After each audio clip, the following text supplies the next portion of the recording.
Last week, I murdered a rock, injured a stone, hospitalized a brick. I'm so mean, I make medicine sick. Man, dude. Yeah. Fast, fast, fast. Last night, I cut the light off in my bedroom, hit the switch, was in the bed before the room was dark. Incredible. Fast. Incredible. And you, George Foreman, all of you chumps are gonna bow when I whoop him. All of you. I know you got him. I know you got him picked. But the man's in trouble. I'm gonna show you how great I am.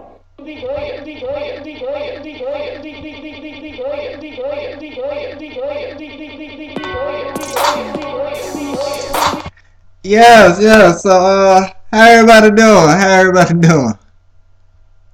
This is the outlet. Alright, so we have a lot to talk about today. Um, so let's get to it, shall we? Alright, so looks like the Democrats have new candidates, right? That has just jumped into the race, which is crazy to me because they already had a bunch of candidates, right?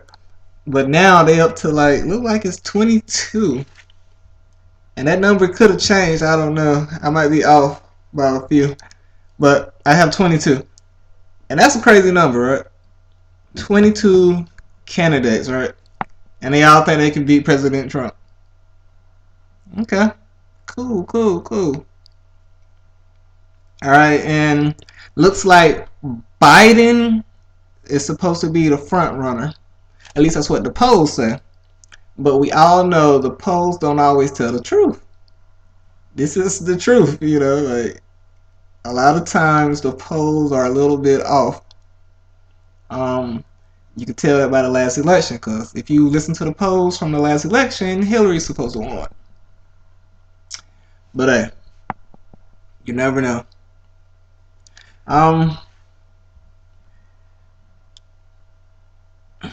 And this would be like, I guess Biden would kind of be like President Obama's third term. He would be, yeah. At least that's what some people are saying. But there's some big problems with Biden, though. Big problems. For one, he isn't really progressive, or he's not progressive enough, I would say. I don't consider him a progressive, to be honest, And then there's some things in his past that have, yeah, you gotta look at him with the side eye, okay,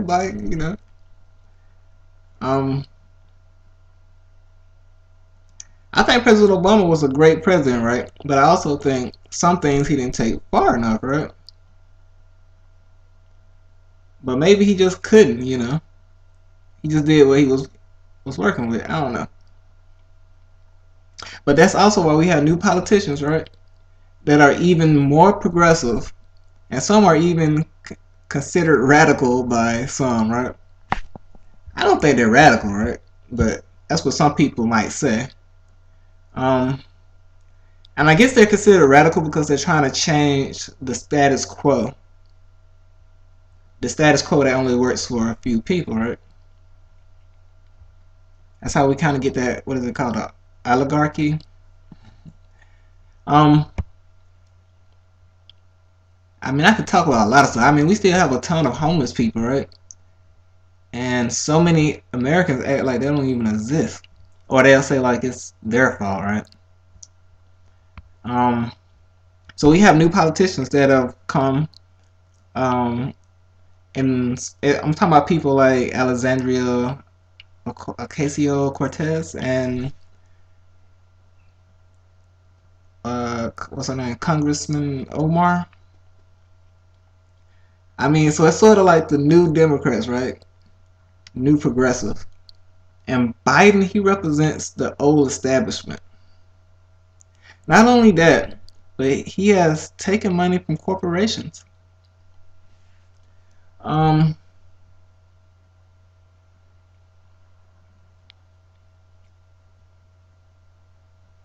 The candidate chosen should be someone that is more progressive, right? To rectify what has happened in the past. we all know somebody that is moderate, right, is not gonna do. He's not gonna go so far out of bounds, right? He's gonna stay within like the box, you could say. So the candidate really needs to be somebody that's a real progressive, I would say, because there's a lot of stuff that's going on, right? Inequality, there's a lot of stuff that needs to be rectified. Um, and then President Trump went and passed that tax bill that he claimed it was gonna help people. It helped some people, but it just wasn't the poor people, right? But all right. So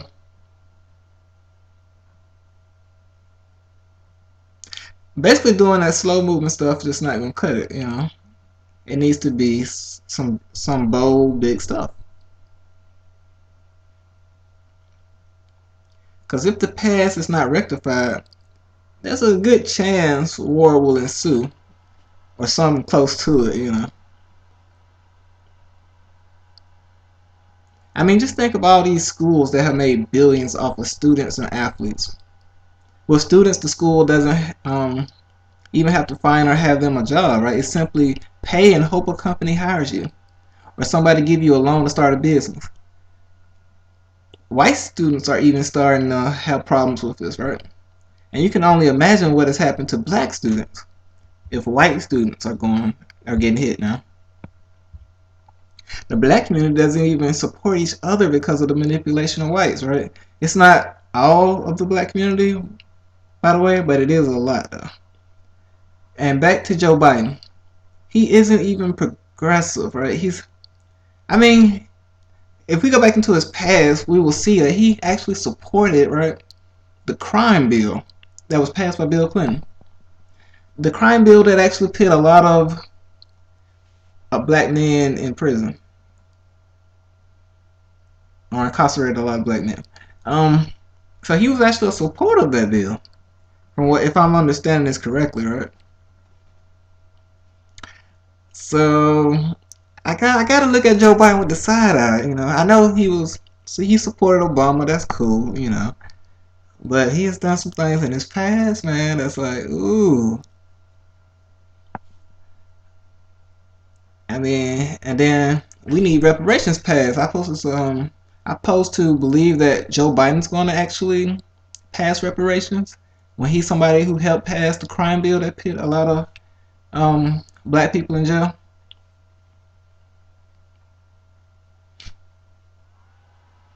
I mean, just based off the fact that he supported that bill, a lot of blacks aren't going to vote for him.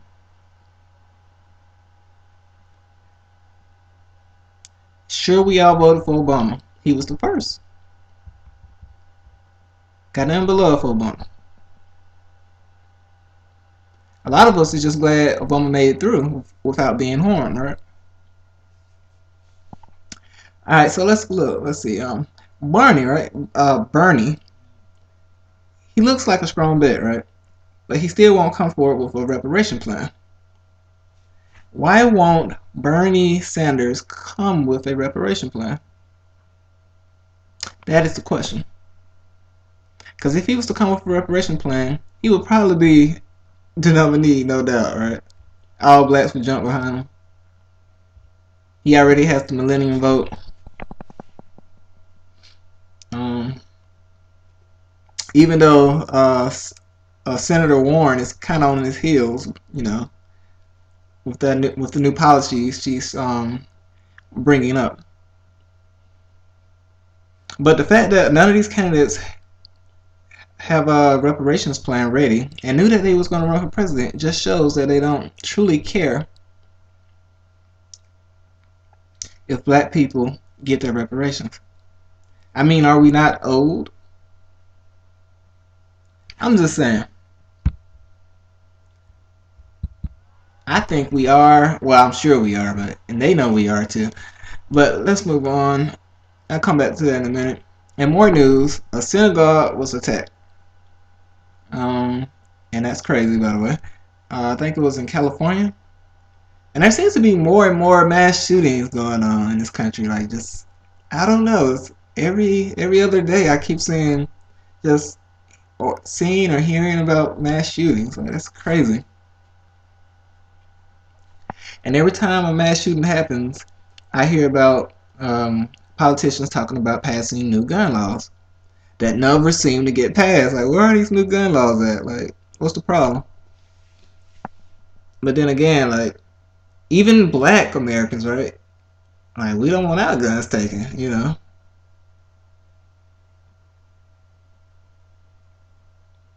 I'm just saying, right? It's a right, I guess you could say. To take our guns would mean we would have to trust that the government is going to stop criminals, right? Which has been shown in the past that they can't do it efficiently, right? Um, the NRA, I'm guessing they're pretty strong, right? Since no gun laws have been passed. But for the most part, I think most Americans, well, not most Americans, but there's a good portion of Americans, probably half. It's probably half and half. Um, don't want their guns taken. But but I guess we should have gun laws passed, right? Background checks, because I think some people can get guns without having a background check, like that, which is crazy to me, by the way. People got mental issues and they're able to get guns. So, like, what is that about? It has to be more about. It has to be more or something more than about profits. Basically, that's what I'm trying to. Because everything seems about money, right? But some things matter more than money. Allowing people that got mental issues to buy guns is a real problem.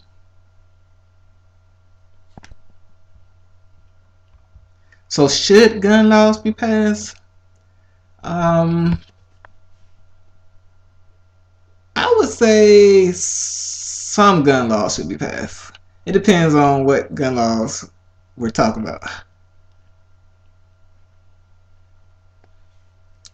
Um, well, let's see where we at. I mean, we can talk about strict gun laws, right? Like in Chicago, right? They have strict gun laws, but there is still a lot of shooting going on in that area, right? From what I understand.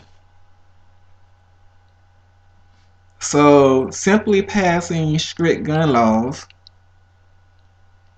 it's not going to actually stop the shooting. I don't believe.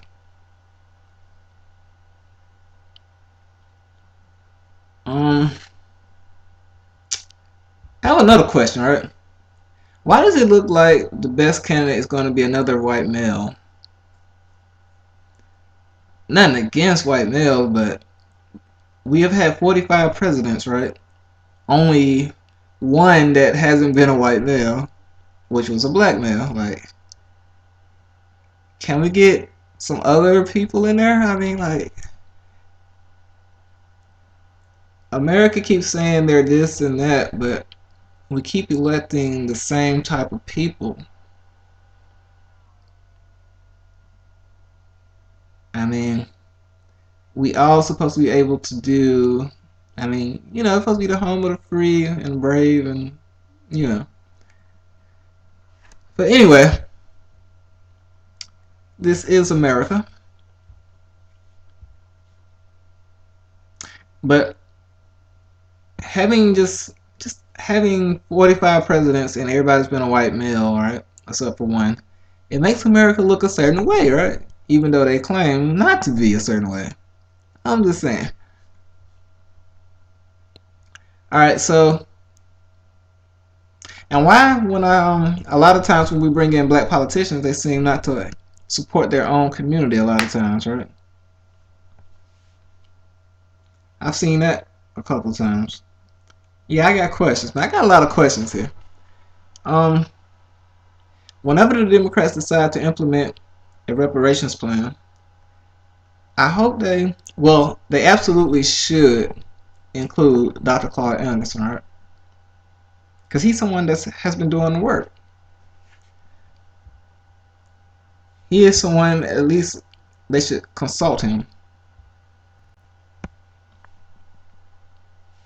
He's someone that they should have some, or he's someone that should be included within the implementation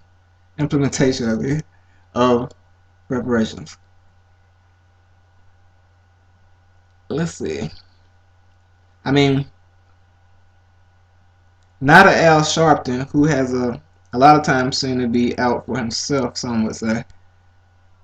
So many are brought into the limelight. So many blacks you see a lot of times are brought into the limelight don't seem to want to do anything for their own community a lot of times. And I'm somewhat amazed by this phenomenon, right? I mean, just a little bit anyway, you know. But let's move on, man. In the news, we have Mayor Pete, who would be, he's not your normal white male running for president, right? Or put it this way, he's the first one to actually come out. So in that aspect, he's different from the past white males that have run for president. But the LGBT community they have gotten so much, right? From President Obama, right? President Obama did a bunch of stuff for the LGBT community. And some would even say he did more for the LGBT community than he did for his own community. At least that's what some people would say. I'm not saying that, but I'm just saying that's what some people would say. Because I'm actually, I'm still a Obama fan, by the way.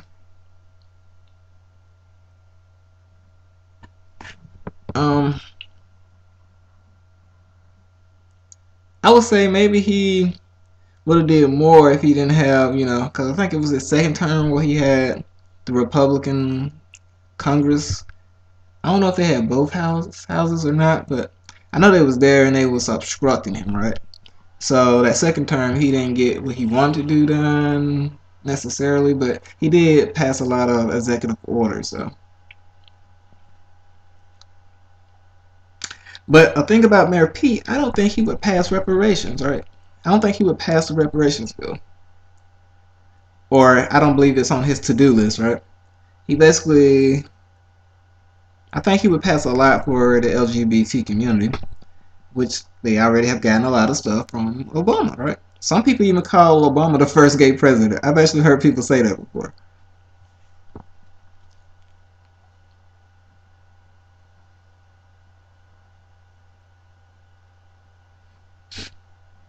Mm. So, because of that, when it comes to Mayor Pete, it's basically because I don't think he would pass reparations. I don't think I could vote for him because, like, can you pass the reparations bill, man? I mean, I don't think he could do it. But let's see. I've been hearing about Stacey Abrams is talking about running for president. I think she should run. I also think Andrew Gillum should run. I mean, why not? I think Andrew Gillum would be a good candidate. He has some charisma. And I think he'll be a better national candidate than he was a local candidate. I think so.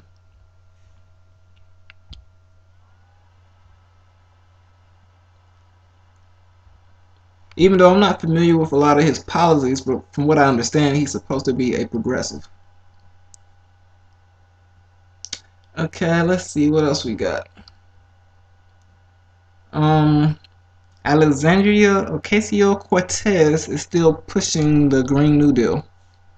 She had a town hall with Chris Hayes hosting it not too long ago. Matter of fact, we should probably take a listen to it. Let me see, can I find it?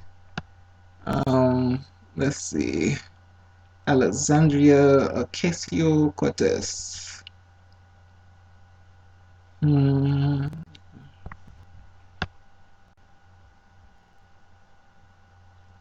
Hold on, what's that?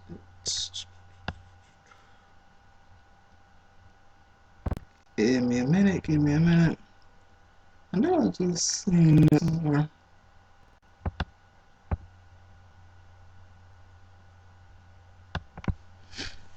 I think I found it. Let's see.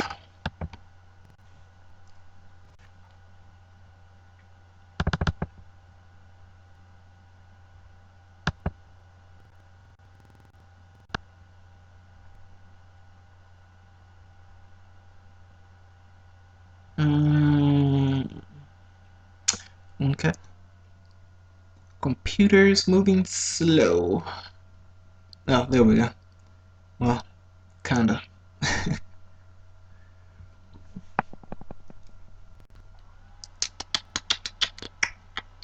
Give me a second, give me a second.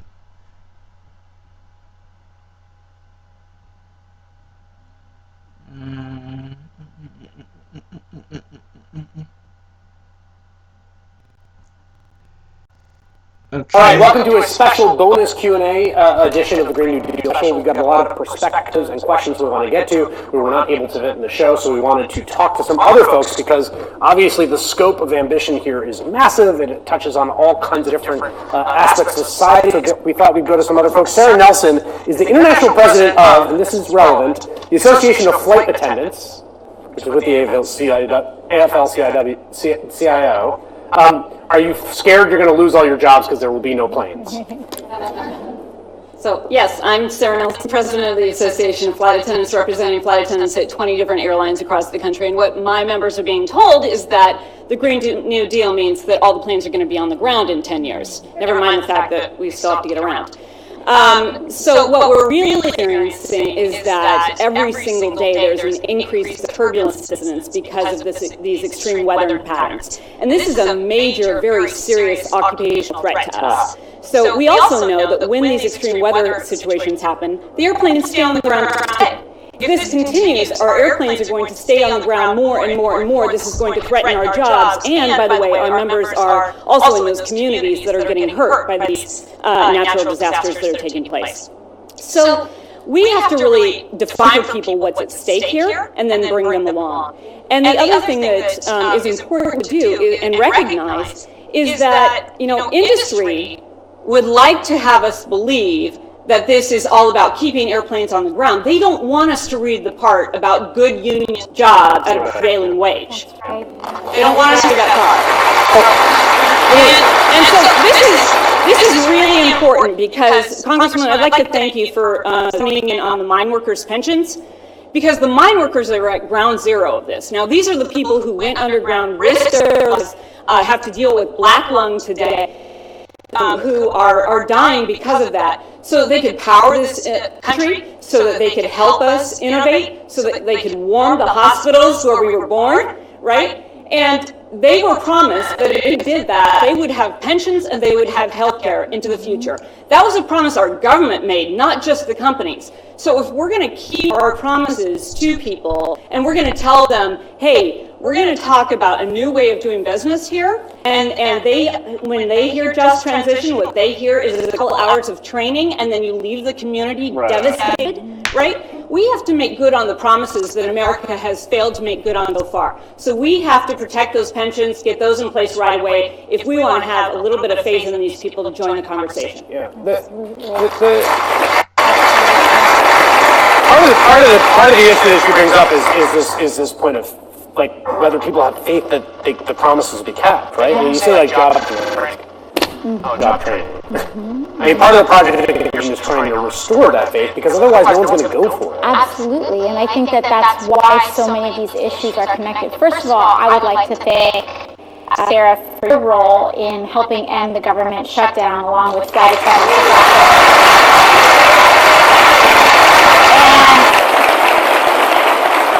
I actually think that kind of action is a blueprint for this exact concern. And that's why I say that this is not about appealing about appealing to you and appealing to the entirety of the American people. Because the wheeling and the dealing and the closing and the deals behind closed doors are what is going to lead us to the future. But it is the actual rubber to the road, political pressure and popular organizing by everyday Americans coming together to create the political pressure to say, we need a plan by 2020. And when you start voting on your presidential candidates based on that, and when you start voting period when we weren't voting before, it completely changes the entire dynamic of the country. And so that's where I think that political pressure to keep our promises comes from. Because as a party, we got to show up. And I understand why we don't. There is this false idea that people don't vote because they're uneducated or because we're apathetic or what have you. But not voting is a choice. We choose not to do it because we have become so cynical about this system that has not been working for us. And so it creates a chicken and egg situation. But right now, we all need to just mobilize. And voting isn't everything. I'll be the first person to tell you that. Is that if all you do is cast a vote every few years, we're not going to get out of this mess. But we need to start there. Okay, I really did agree with her on that. Voting isn't everything. I mean, because the Asians don't even vote, like, for real. Like, it's all, like, education and creating jobs and hiring their own, like, which is what black people should be doing, too. For some odd reason, though, we're kind of not doing it. But, yeah, so, let's continue this, though. We need to start there. And we need to at least cast our votes so we can have the political power that we deserve, and that it's how we actually get represented here as a country. I'm going to go to Darshini Prakash, who's the co-founder and executive director of the Sunrise Movement. Hi. As Chris said, my name is Darshini. I'm the executive director of Sunrise, and we are building a movement of young people to stop the climate crisis and create millions of good jobs for our generation. And we were the movement that organized the sit-in in Nancy Pelosi's office that Representative Ocasio-Cortez joined us at today.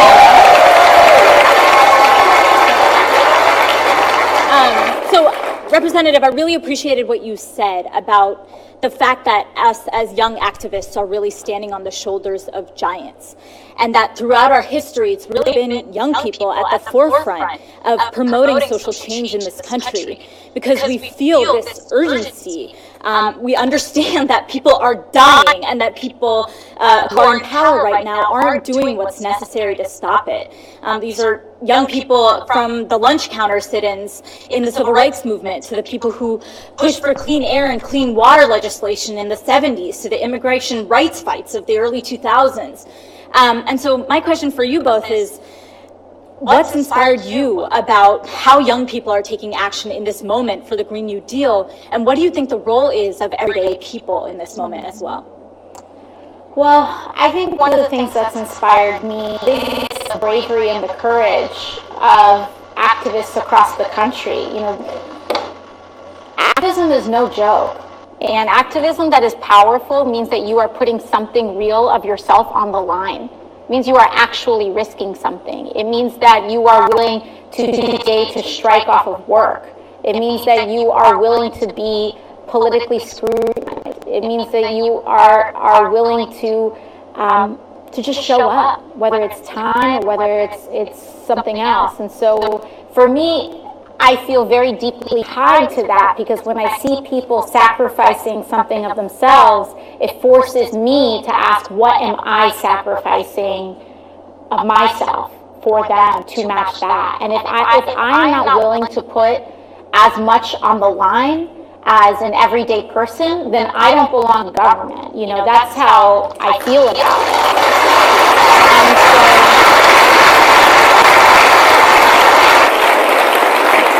And the day that we start to say, well, I need to risk less, and come back home to someone who's, again, who can't afford their medication or who's at risk of eviction, I understand why someone could feel helpless in a situation, but I should never feel helpless in a situation, because people sent me here to do something about it. I think for me, having covered climate and cared about climate for a while, that the single biggest change right now, there's two things that are changing. One is the effects are just undeniable. They're here. I mean, 10% of the U.S. F-22's fleet was taken out by weather in the last 6 months. Those things are about $300 million a pop. Okay. So that's happening now. And the second thing is the mobilization, the generational mobilization of young people around the world who realize that it's here.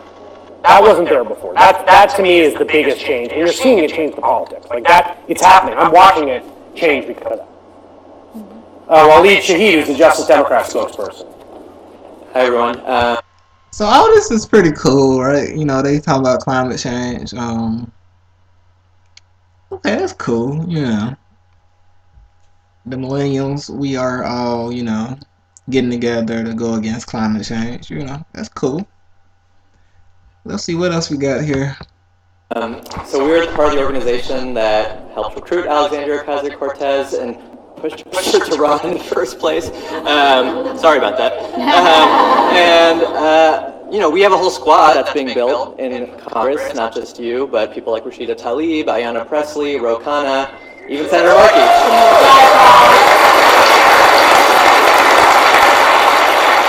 Ilhan Omar, Representative Jayapal, and I'm just curious with the squad that's being built that's fighting for big ideas like the Green New Deal, Medicare for All, what it's like on the inside, because we don't have 50% of Democrats yet who are supporting the Green New Deal, even in seats that are really safe that a Republican will never be elected to.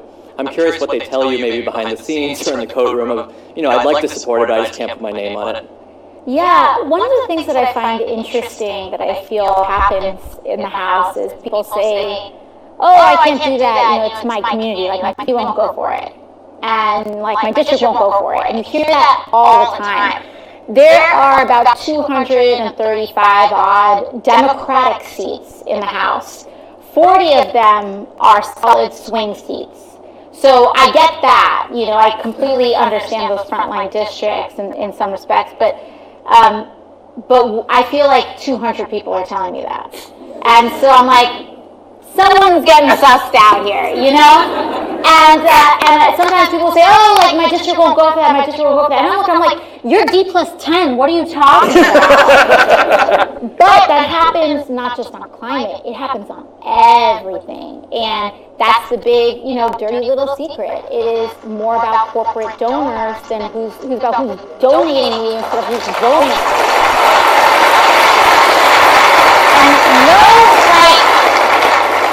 Isn't it also, just to push back a little on that, isn't it, I think it's also, having covered this and obviously nowhere near as, you know, intimately involved as you are because you're a member of Congress, but there's also just a little bit of just risk aversion. Like, it's disposition, like, that's a scary thing. Yes. Like, that's a fight. Yeah. I don't even have to have a fight. Well, even a fight? Yeah. Like, can we not have that fight? Yeah. Like, even more than the donor, it's just like, it's... That's very true. Because, like, look, like, honestly, to watch the incentive structure, it's like, they were chanting your name, like, AOC sucks last night in a big town hall in Grant. It's like, a lot of members of Congress don't want their name to be chanted. Yeah. But they don't want to be public enemy number one. And, no. Like, that's part of it, too, I feel like. 100%. And a lot of it, absolutely, a lot of it, you know, it is stressful. It is stressful taking a stance. And I'm stressed out all the time. You know? But, thank you.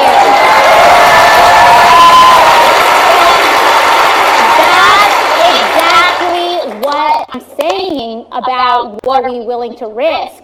This is not supposed to be a comfortable job that we stay in our entire lives. And it's just not. It's exhausting. Like, I may not be, you know, in Congress for a super long period of time, or maybe I will or not. It's because it is very intense. But if, like, the moment that we stop fighting, then maybe we transition and do something else. You know, and I know that sounds like so rude to some of my colleagues, and it's not I don't intend it like that. But what I mean is, like we have a safe blue seat. If we have the opportunity for change, one thing I will give the Republican Party credit for is that they have term limits on their committee chairs. So you chair a committee for a certain amount of years within the Republican rules, and then you're out. And so their leadership changes very quickly, and that makes them very dynamic and adaptable to their base. The Democratic Party, although it's also had some, you watch them try, they can't organize a 3-car parade. I mean, there's an argument that the reason that they couldn't pass their number one priority, which is Obamacare repeal, is because their whole committee system is like a mess. Right, and it's not to say that we copy those things, like 100%. What I'm to say is that there is an incentive structure that length of time there is the most important thing. Yeah, right. And I sometimes think that we should question just some of our underlying assumptions here of what public service is about. And, New York City Council, we have, in New York City's City Council, we have term limits on City Council. The State Assembly doesn't have term limits. There are so many ways that you can have these kind of combinations of incentives, but I really just feel like if we're not risking something, and if we're just concerned that like happy hour is going to be awkward and that's our biggest occupational hazard, we need to do more. We can do more. I hate awkward happy hours. I'm not even joking. I hate awkward. Mark Paul, who is an economist and fellow at the Roosevelt Institute, which has been doing some sort of think tank work on this. What do you guys say, Mark? Yeah, so as an economist here, I'm really excited to say that it's unquestionable that climate change and inequality are our two largest issues. And first off, I want to thank you for identifying these and calling them out and identifying them as being the crisis of our time. He said climate change and what? What's important, though, is that they're inextricably linked. We can't separate our two largest issues. And first off, I want to thank you for identifying these. Fellow at the Roosevelt Institute, which has been doing some sort of think tank work on this. What do you guys say, Mark? Yeah, so as an economist here, I'm really excited to say that, it's unquestionable that climate change and inequality are our two largest issues. And first off, I want to thank... Okay, climate change and inequality. Those two are definitely some big things. But nobody's throwing in reparations, though. Like, are our issues, do they not matter? I mean, let me see. Thank you for identifying these and calling them out and identifying them as being the crises of our time. What's important, though, is that they're inextricably linked. We can't separate climate from inequality. We simply cannot. What we'd be doing is leaving behind frontline communities. We'd be repeating that historic problems that we've rooted into the structure of our very economy and democracy. And there's a lot of lessons, for instance, we could take away from the New Deal, which unfortunately in some ways excluded certain communities, and particularly the African American community in the U.S. So as an economist, I can say that there's no question that we can afford to do a Green New Deal. It is reasonable. It is the appropriate type of response. But I'm curious to hear from you, what type of lessons did you take from the New Deal? And in particular, earlier we heard that it would take simply too long. Yet the climate scientists are telling us we have 10 years. We must act now. And I believe that is possible. FDR did a tremendous amount in the first 100 days. He passed things that continue to affect lives and continue to lift up the most vulnerable in our society today. So I believe we can do it. But what are the lessons from the New Deal that we can bring in today? There's a lot. One is, when we start picking apart the problem of political will, technologically possible, is it politically feasible? One of the big parts of political will is fear, and especially fear within our own party. If we do this, if we are a little too bold, we lose our majorities, we'll lose everything. And it is a difficult question because the House has been gerrymandered in ways that are extremely difficult. But I think there's a couple lessons. One is that when we look into our history, when our party was boldest, the time of the New Deal, the Great Society, the Civil Rights Act, and so on, we had and carried supermajorities in the House, in the Senate. We carried the presidency. They had to amend the Constitution of the United States to make sure Roosevelt did not get reelected. And there were so many extraordinary things that were happening in that time that were uniting working people. And so that, I think, is one of the encouraging lessons. Some of the lessons of the New Deal that we have learned from was redlining, was the fact that it was an investment in white working class Americans, and everyone else was left behind. And what we're dealing with today is the racial wealth gap that compounded. So she basically just said the New Deal was kind of racist. Like, yeah. All right. So we're gonna keep this going. From that disproportionate investment from them, because then. And the New Deal was Democrats, right? FDR. Yeah. But hold on, let me keep this going though. You gave an entire community houses, which was the foundation, real estate often is the foundation of intergenerational wealth, and all these other communities, Black, Mexican American, Brown, Indigenous particularly, were left behind, which is what we're reckoning with today. So that's why when we talk about the Green New Deal, when you open it and when you look at it, there are specific clauses for racial justice and frontline communities to direct investment in poor communities, in working class communities that are struggling today, and to have specific provisions to ensure racial justice in the implementation of these programs. There's a quote.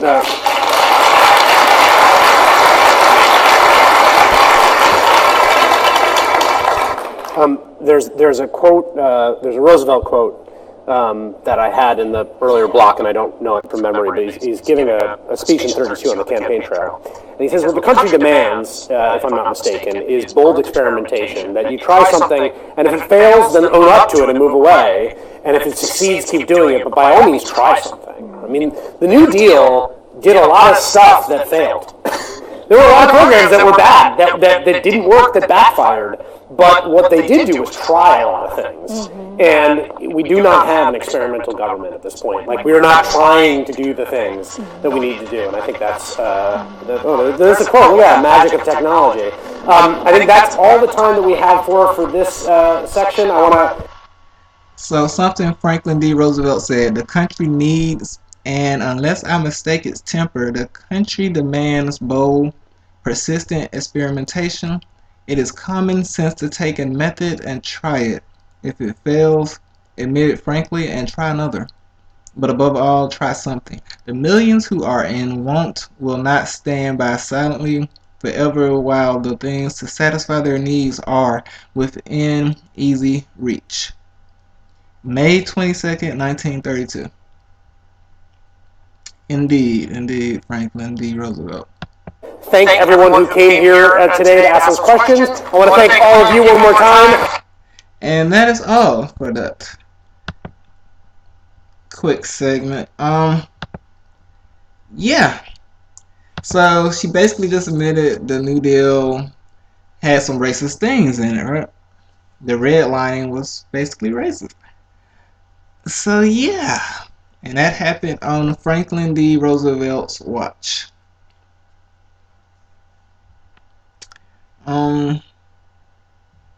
Let me see. Who passed the GI? Was the GI Bill?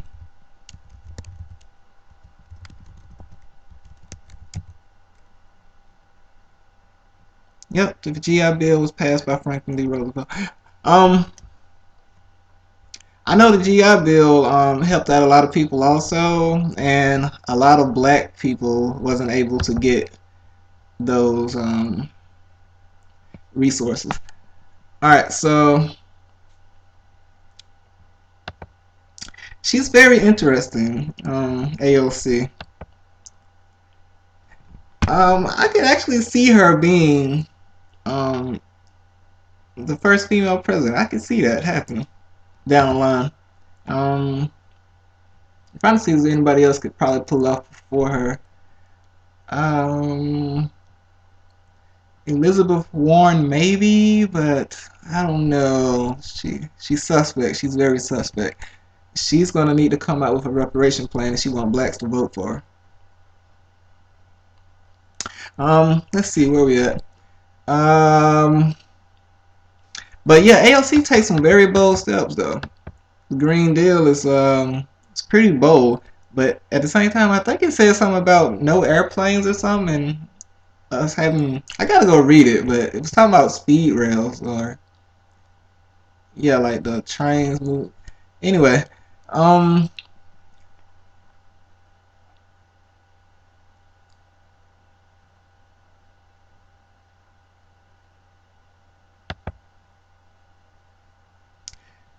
And I think she's like part black too, also, right? I need her to be more, or do more things for the black community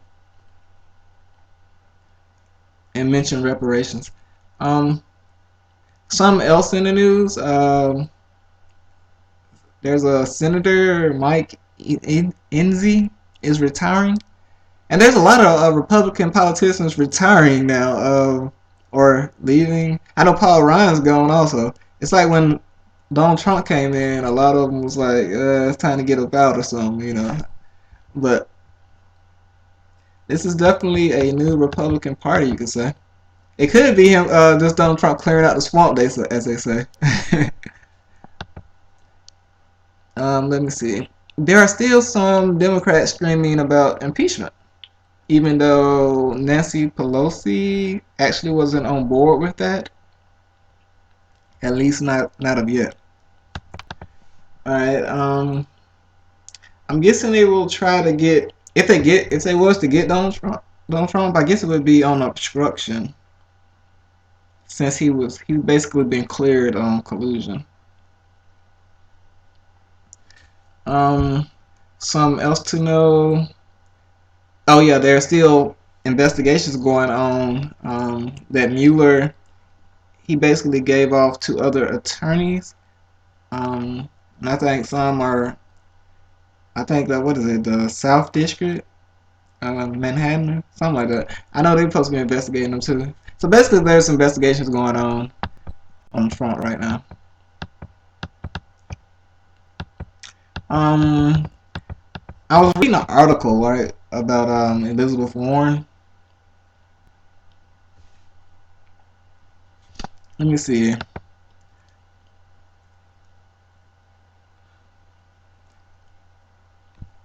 But it starts off during the 2016 primary campaign, both Bernie Sanders and Hillary Clinton supported tuition-free college and helped spur some creative responses. Albeit with lots of fine print, 11 states now have free college initiatives, with at least 9 others considering proposals. Which is cool, you know.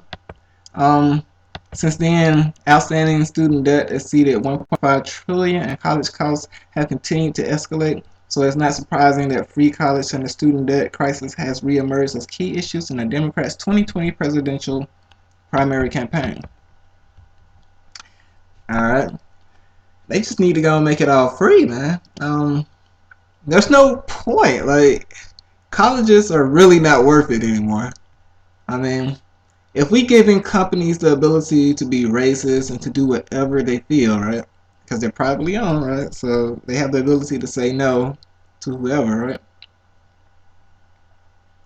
And if that college cannot guarantee that student a job, but that student is paying like, what?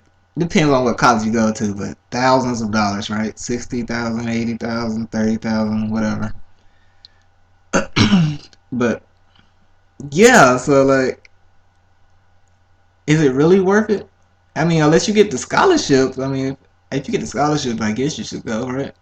I mean, it gives you different experiences. Really the best thing about college, right, is connecting.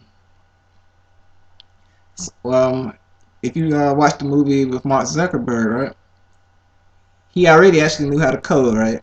And basically he ended up getting connecting with different friends, and they started a company. Mark Zuckerberg didn't even graduate by the time he started that company. He actually left school, but I think he went back after years later, right, and finished it. But Bill Gates, I mean, a lot of our billionaires, I put it this way, a lot of billionaires didn't finish college. College is not, it's not absolutely going to make you rich, right? It's not a guarantee. There's a few people that graduate and get rich, but usually the people that are getting rich, they didn't go to college. So that's sort of how that goes. But hold on, let me finish this article real quick. Senator Elizabeth Warren threw down the gauntlet and went all in with her proposal to provide loan forgiveness for 95% of student loan borrowers, making 2-year and 4-year public colleges tuition free, and significantly expand the Pell Grant program. Like the Green New Deal, the scope, the price tag, practicality of this education New Deal, that's what they call it, the education New Deal, it leaves it dead on arrival, at least what some people are thinking, right? So she wants to make tuition free. So she's starting to sound like Bernie Sanders, right? He was like the first one to come out with that, right? Making college free. But at the same time, Bernie Sanders did say something that was confusing to me at one point. But he was the first one I heard bring up free college. Free college. Alright, so during the 2016 primary campaign, both Bernie Sanders and Secretary Hillary Clinton supported a tuition-free college and helped. Oh, I already read that. Sorry. Since then, outstanding student debt, blah, blah, blah. Send the warrant through that. Okay. Like the Green New Deal, the scope, price tag. Oh, I already read that too. The call for broad debt cancellation, universal free college, and the expansion of the Pell Grant program comprehensively touches the basis to relieve the current student loan debt crisis and make college affordable. Okay.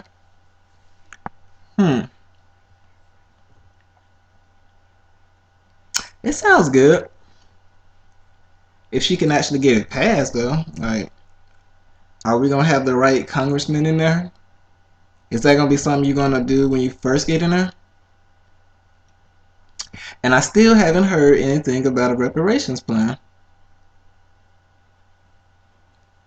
I mean, I think I did hear you say you would pass it if somebody put it on your desk, but I want to see you pushing for it, you know? I want to see you moving on it. But let's see, the price tag. Warren estimates $640 billion for loan forgiveness. The Irving Institute's estimates for loan forgiveness is $955 billion. So basically, we're talking about some big numbers. And let me see. When the time comes, the arbiter will be the Congressional Budget Office, which will provide the official budget scoring estimate. One certainty, by that time, any such proposal will cost significantly more than today's estimates. The inauguration is more than 20 months away. And even at breakneck speed, congressional action is at least 2 or 3 years down the road. During that time, the current student debt crisis will grow, and the forgiveness price tag will soar. Predictably, Warren's proposal drew immediate fire. What was surprising is that it came from across the political spectrum. The left-leaning Brookings Institute opined that it is regressive, expensive, and full of uncertainties. The right-leaning Manhattan Institute argued that a safety net already exists for borrowers. So the Manhattan Institute is saying that there's already a safety net. And where is this safety net Manhattan Institute is talking about? I have no clue what they're talking about. Yeah. I'm gonna have to check into that, see what they talking about, but I don't know. Alright, so it sounds like some people are actually not for her deal. But those are usually people that's talking about money, right? Because a lot of people are gonna lose out money if she actually gets her bill passed, right? Because she's actually talking about forgiving the student loans and stopping this and that and the third. But let's go look at this. Education trade associations such as Career Education Colleges and Universities and the Council of Independent Colleges warned respectively that free public education will kill the for-profit education industry and increase pressure on independent colleges and universities. Okay, and that's actually good because free public education isn't actually helping anybody for the most part. You have a few people that, you know, but they probably would have made it either way, right? Because, like, you don't really need college education nowadays for the most part. A lot of these companies just need to come up with training programs, right? That's what everybody should do. Just come up with training programs, right? Because if you want an individual, you put them in your training program and then you hire them, right? Because a lot of times I hear companies saying that the person that they're hiring from this and that went to this college don't even have the right skills, right? A lot of times. I've heard that many times. But they have the degree in that particular major, but the skill set isn't the right skill set. It's crazy. But yeah. Okay. So the president of Arizona State University noted that the focus should be on college completion, not free college and loan forgiveness. What in the world is this guy talking about? Or girl? I don't know if it's a girl or a guy. But Arizona State University noted. Yeah. So like completion. What is that supposed to mean? So if I get the completion, right? If I get my degree, are you saying I'm automatically gonna get the job? Like, what are you saying, President of Arizona State University? The focus should be on completion. Oh, this the reason they saying this because the reason the president is saying this because he's trying to get his money, or girl, guy or girl, whoever it is trying to get their money. That's the only reason to say what he just said. Now, he or she just said. But continuing on, none of this should distract parents and their college-bound students who live in the real world and not a political one with the luxury of time for unbound debate. They need to make choices today based on what's known, not what's hoped for. For them, the two important fundamental questions remains the same and need to be answered. Which post-secondary experience best positions the student for the job and career they desire? A four-year college or an alternative such as a community college or skill-specific training? And that's a good question, right? Actually, I hear a lot now that vocational training is a good thing to go into now. Or vocational schools. Instead of everybody going to college. But there's a lot of parents, right, that still look down on that, right? No, you're going to college. You're going to college. And this and the third. But yeah, so hey, it is what it is. So then the next paragraph. If a four-year college is the right path, which will provide the best academic, social, and financial fit? Reaching for the most expensive four-year college and taking on excessive student loans with hope of benefiting from a future master student loan forgiveness program is not a good idea. Warren's plan should be evaluated for what it is, a bold, audacious attempt to envision a new system to make college affordable and relieve the current student loan debt crisis. Whether you agree or disagree with the vision, it does contribute to the necessary debate about how to fix our broken system of paying for college. And it's nothing wrong with bold ideas. Hold up.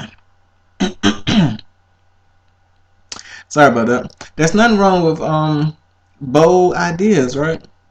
I mean, we need more bold ideas, if you want to be honest. And college students that don't have loan debt, right, they can easily do other things, right? Maybe they'll find it easier to start a business. Maybe they can get that house they wanted, or this and the third, you know. Let's move on though.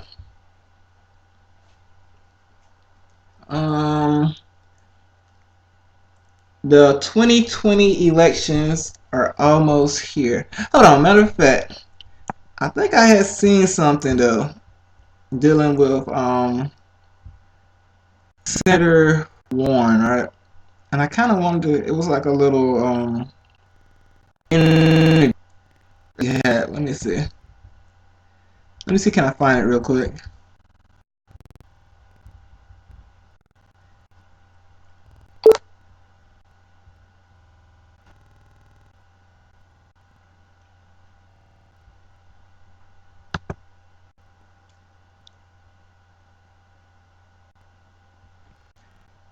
Wait for it. Wait for it.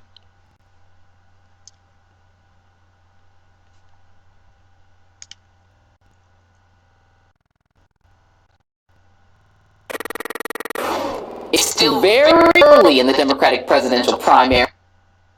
Your candidacy, which has moved up, and actually it's in the top 3 of each one of these polls, coming number 2 in one of the polls, moving slightly ahead of Senator Sanders, actually in a statistical tie with him, but you're at 12 and he's at 11. That's a big jump up for you in that poll. And everyone is noticing that you have been rolling out more new policy, and I want to stress new policy because it's one thing for candidates to be coalescing around things like Medicare for All, which is an idea that has been gaining traction over time. But you are introducing new policies, but no one moving. Do you believe that this move in your candidacy is actually about these policies, that's what voters are listening to in this campaign? So look, I can't say anything about the polls. It is way early in the polls, but here's what I can tell you. Having a chance to go out and talk with people all across this country about how we could actually make this government work just for thin slices at the top, but make it work for everyone else, and watching people engage that idea, it's enormously exciting. You know, I got to talk about a wealth tax. 2 cents every dollar above $50 million to the great fortunes in this country. Just 2 cents. They pitched that in, and all of a sudden, as a country, we could provide universal child care, universal pre-K. We could pay our child care and pre-K workers professional level wages. We could do universal college. We could knock off student loan debt for nearly 95% of the people who have student loan debt, and still have nearly $1 trillion left over. $1 trillion to put into green energy, to put into infrastructure. That's how you begin to rebalance an economy. So it isn't just working for those at the top. It's working for everybody. We could actually do that. We have a page 1 report in the New York Times above the fold about the biggest corporations in this country paying, not just paying zero in corporate taxes, actually, and you know the punchline to this, getting a rebate. And I gotta say, that shocked me. Even having worked on tax law myself, I understand that they get away with paying zero, but the idea that Amazon and some of these big companies actually getting a rebate from the government, this is the kind of issue you've been talking about consistently, and when I read in that story are quotes from voters who are very angry about this, and they're not attaching in that article to particular candidates, but it's very clear to me that the Democratic campaign, you in particular and some of the other candidates, are talking specifically to that issue. Yep. So I have another proposal. I got a plan for that. Did you just hear that? Amazon paying $0 on taxes. That's crazy. All that money. Then they say they're getting a rebate.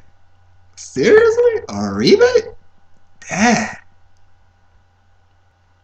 Anyway, we're going to continue. And the other plan around corporate taxes is to acknowledge those big companies that are doing it, like Amazon. They tell the public, they tell their investors, they set their executive compensation on saying, we made more than $10 billion in after-tax profits. Woohoo! And then they turn around and say to the IRS, well, by the time we've jumped through this loophole and done this part and done this trick, it's actually zero, or you owe us a refund. You know, that's just not right. So what I've proposed is that for the big companies, the ones making more than $100 million in income each year, that they pay 7 cents on the dollar, 7% of what they publicly announce as their after-tax income. They do that whatever the rest of the taxes are, because we shouldn't be in an America where, you know, most Americans are paying taxes, but these big guys are making a zillion bucks, and yet they've wired the tax code so that they are either paying nothing or getting a refund. If we did that, we would raise $1 trillion over 10 years. And here's the deal. You know, for everybody across this country, we just want to say, the guys at the top, whether it's a giant corporation or it's one of the great family fortunes in this country, you made it big, good for you. But You built those fortunes, employing workers the rest of us help pay to educate. You built those fortunes using roads and bridges all of us help to pay for to get your goods to market. You built those fortunes using police and firefighters, all of us helped to pay for. And the deal is, you make it that big, put something back in so everybody else has got a chance to make it. That's what this is about. That's what my campaign's about. It's about ideas, and it's about how we can really build a future together. I hope that everybody who likes campaigns about ideas will go to ElizabethWarren.com, that they'll volunteer an hour, they'll pitch in $10. They'll be part of this, because this is how we're going to build an America that works, not just for a thin slice at the top, but one that... It all sounds good and all, it's cool, but still no reparations. They all avoid reparations, they killing me.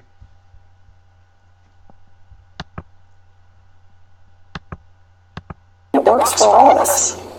Senator, I want to ask you what you would have said to the president if you were in that meeting with the Democratic leadership and the president on infrastructure. I'd also like to ask you what you think the House of Representatives should do in reaction to the president's obstruction on their subpoenas. But the commercial break structure of this show requires me to squeeze in a minute or so. Could you stay with us across that break, and we'll just do a couple more questions after that? Of course. All right, we're going to be right back with Senator Elizabeth Warren.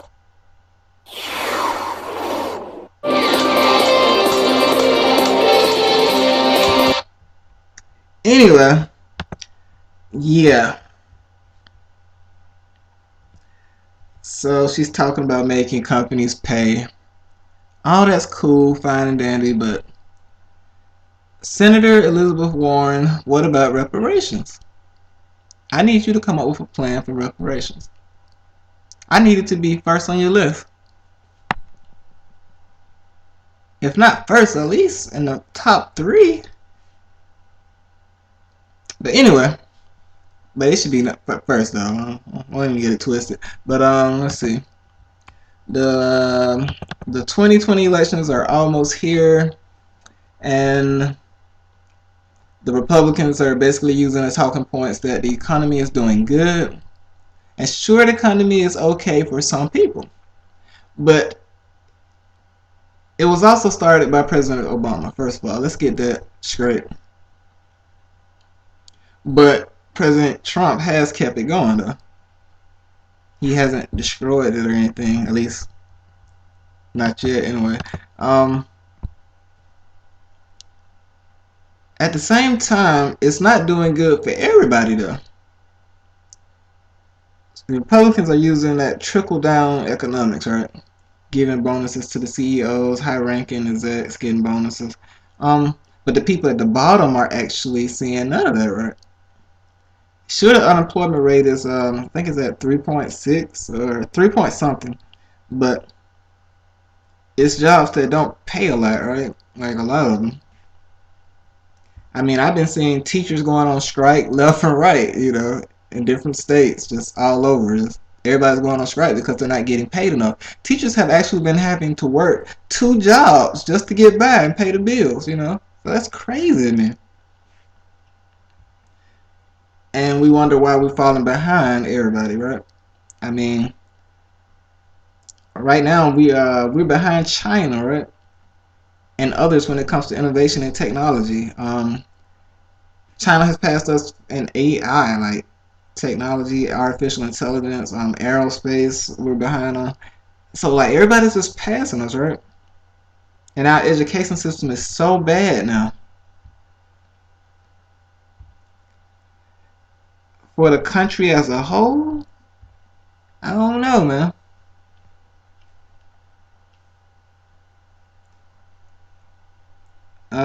I know, like in math and science, like we're behind. Like we're pretty low. Yeah. So, and let me see. AI, artificial intelligence, is supposed to be the next big thing, right? Sort of like Facebook was the big thing not too long ago. Snapchat. And voice technology is supposed to be a big hit also. So yeah, man.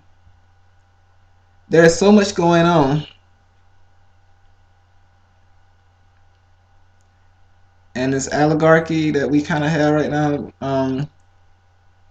wants to keep everything for themselves. It's sort of like everything goes to the top, you know. And eventually something's going to have to give, right? I remember, and this happens a lot, like in every country, right? A lot of times, like, there's a few that get all the money, right? And they do things to keep all the money. And this is not me hating on the rich. I got nothing against the rich, but eventually something's eventually going to happen, though, right?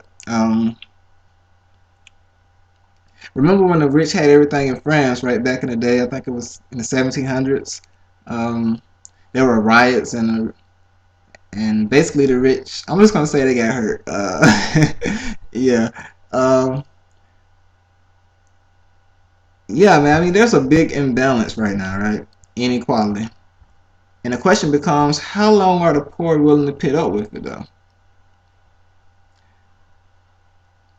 And I would say in the U.S., right, the poor has been pretty scared compared to the poor in France at that time, right? Like they just rebelled, right? Like started a rebellion. But and I'm talking about the French Revolution, basically what I'm talking about. Which was a time of political and social rebellion in France in 1789 because of the inequalities that existed between the rich and the poor. And yeah, so this isn't the first time inequality has happened, right? The question is, how long before the pot bubbles over, right? You know, how long?